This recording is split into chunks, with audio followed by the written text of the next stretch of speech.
Mon nom est Laurent Bloch, je fais de l'informatique depuis bientôt un demi-siècle. Je suis dans l'Internet depuis bientôt 30 ans. J'ai participé à la création d'un des premiers fournisseurs d'accès à l'Internet de France. J'ai travaillé pour différents employeurs, privés, publics, surtout publics, mais aussi privés. Actuellement, je mène des recherches surtout au sein de l'Institut de l'économie qui se préoccupe des répercussions de la révolution industrielle informatique sur la société en général, pas seulement dans le monde économique, mais aussi politique, culturel, etc. Risques et enjeux politiques du cyberespace. Alors, le premier risque pour notre pays, qui s'entête à ne pas comprendre ce qui se passe en ce moment dans le monde industriel, dans le monde en général d'ailleurs, c'est de rester sur le bord du chemin de la révolution industrielle en cours. Nous sommes en pleine révolution industrielle, la troisième, la première à la fin du XVIIIe siècle, la seconde à la fin du XIXe, avec l'électricité industrielle et le moteur à combustion interne. Et là, l'informatique, c'est-à-dire la combinaison du microprocesseur, du logiciel et de l'Internet, provoque une véritable révolution industrielle qui demande, comme toute révolution industrielle, un bouleversement complet des institutions du marché de l'industrie. La France est en train de faire tout ce qu'elle peut pour éviter de prendre ce virage, pour rester dans le passé. Quand je dis la France, c'est surtout les gouvernements, les élites, parce que je pense que la population française, elle, a bien compris ce qui se jouait, enfin, beaucoup de gens ont compris ce qui se passait. Donc le principal risque, c'est de rester sur le bord de la route de cette révolution industrielle, ce qui nous mettrait dans le sort assez peu enviable de l'Empire chinois et de l'Empire ottoman au XIXe siècle. Le risque est réel et il faut se ressaisir, et je pense que nous sommes en train de jouer nos dernières chances dans ce domaine. Je pense que c'est le risque principal. Pour conjurer ce risque, il faut apprendre des mesures dans le domaine économique, dans le domaine social, dans le domaine juridique. Oui, le système juridique est totalement inadapté, on le voit tous les jours. Ça, c'est le premier risque qui est le plus important pour notre pays. Bon, alors maintenant, il y a des risques, il y a d'autres risques, hein, c'est-à-dire le cyberespace devient un nouvel espace de conflit, et donc il faut se protéger des attaques qui peuvent venir soit d'États, soit d'organisations criminelles. Il y a aussi de la criminalité économique, donc des risques de conflits dans le cyberespace entre entreprises. On l'a vu récemment avec des pertes qui se chiffrent par centaines de millions, voire par milliards d'euros, à la suite d'invasions cybernétiques dans les comptes et le fonctionnement des entreprises. Alors, il existe actuellement dans le monde des pays qui ont compris ce qu'il fallait faire pour s'adapter aux transformations en cours. Ces pays, il y a la Chine, bien sûr, il y a aussi la Corée du Sud, Taïwan, Singapour, Israël, qui ont complètement réformé leur système éducatif pour se donner des chances importantes dans ce domaine. Les États-Unis sont un cas un peu à part. Les États-Unis, par exemple, le système éducatif américain n'est pas très bon. Les États-Unis misent sur leur capacité à attirer les meilleurs étudiants du monde entier dans leurs universités les plus prestigieuses. On ne peut pas espérer vivre longtemps de matières grises importées, si on n'a pas de matières grises locales. Enfin, pour l'instant, ça leur réussit. Ils ont aussi l'avantage du dollar, monnaie internationale. Mais je pense qu'ils ont un facteur de risque à terme dans ce domaine. Bon, nous, la France, nous n'avons aucun de ces atouts. Nous résistons becs et ongles à la nécessité de réformer notre système éducatif, ce qui est complètement catastrophique. Il est bien évident que le monde, déjà aujourd'hui, et encore plus demain, est entièrement dominé par l'informatisation. Si on n'a pas une population qui comprend ce qu'est l'informatisation, on aura une population incapable de faire face aux défis de l'avenir. Donc on se plaindra d'avoir des chômeurs et d'avoir des entreprises qui échouent. Comprendre l'informatisation, ça veut dire avoir reçu dans le système éducatif une formation informatique complète sur tous les aspects de l'informatique par un vrai cursus, pas juste un saupoudrage avec des distributions de tablettes dans les collèges. Ça ne sert rigoureusement à rien. Et justement, par exemple, un pays comme l'Angleterre, qui nous est assez proche et qui avait commis les mêmes erreurs que nous il y a quelques années, ils ont nommé un groupe d'experts qui a regardé ce qui se passait, ce qu'il aurait fallu qu'il se passe, et ces experts sont arrivés à la conclusion, ils ont remis leur conclusion en disant, ben voilà, tout ce que l'on fait actuellement ne vaut rien, il faut introduire un véritable enseignement d'informatique dans l'enseignement secondaire.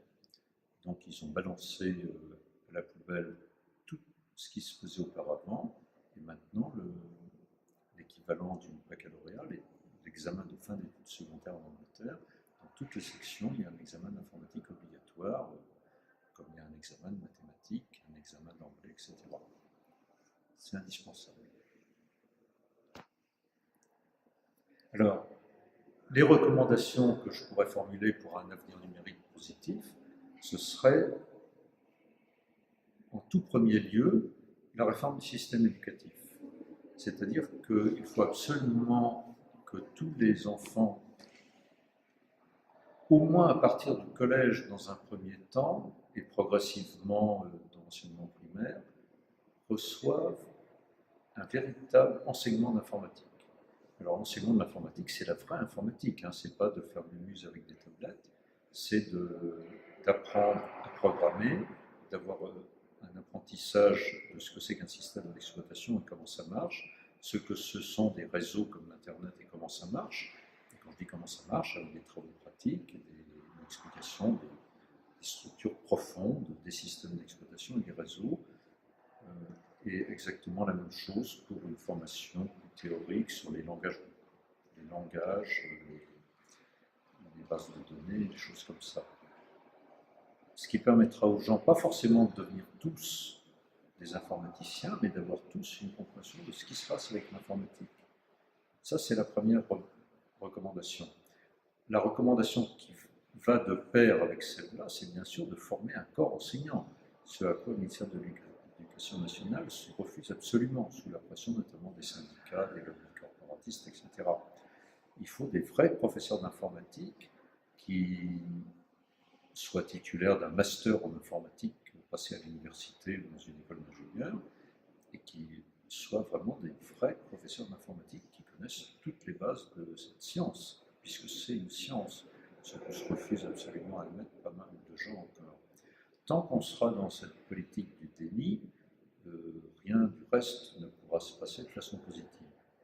Alors, une fois qu'on aura fait ça, mais malheureusement on en est assez loin, beaucoup de gens freinent sur ce chemin, on pourra envisager d'avoir des dirigeants qui soient conscients des enjeux.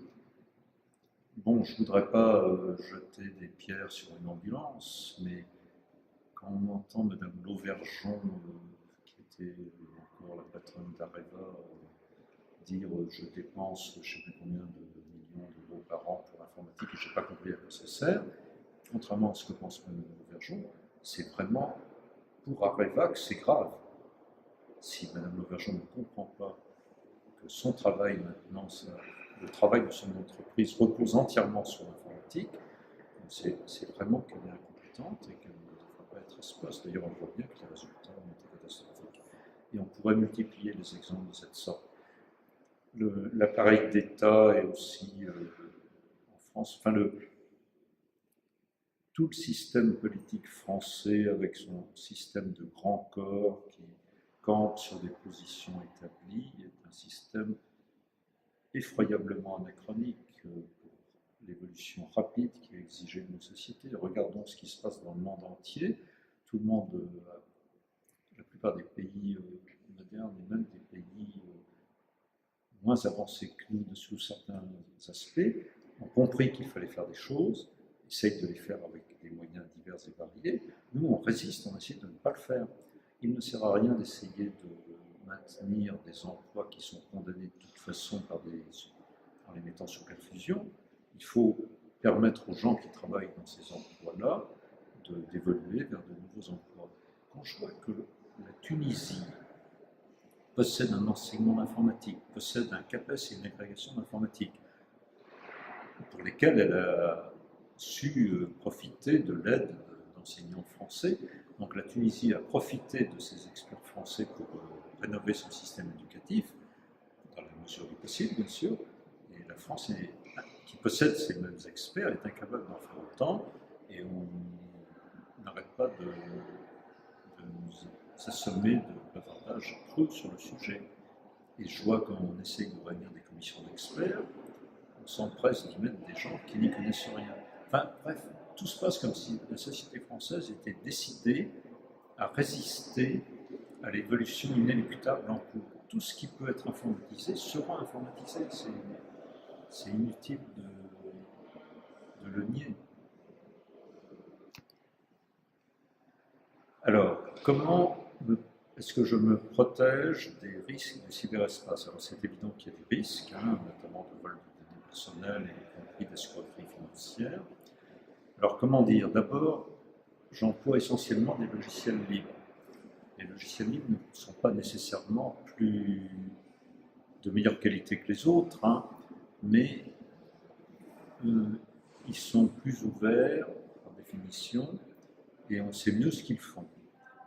Ensuite, j'essaye de ne pas devenir l'esclave des services gratuits proposés par de grandes entreprises que tout le monde connaît, que je garderai bien de nommer ici.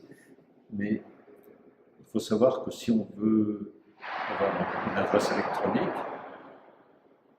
si on veut avoir du stockage en ligne dans les nuages, il y a d'autres solutions que les principales entreprises du secteur qui vous disent noir sur blanc, d'ailleurs avec la plus grande franchise, que vos données leur appartiennent, c'est-à-dire qu'à partir du moment où vous confiez vos données personnelles et vous donnez les fichiers à ces entreprises, c'est leur propriété intellectuelle.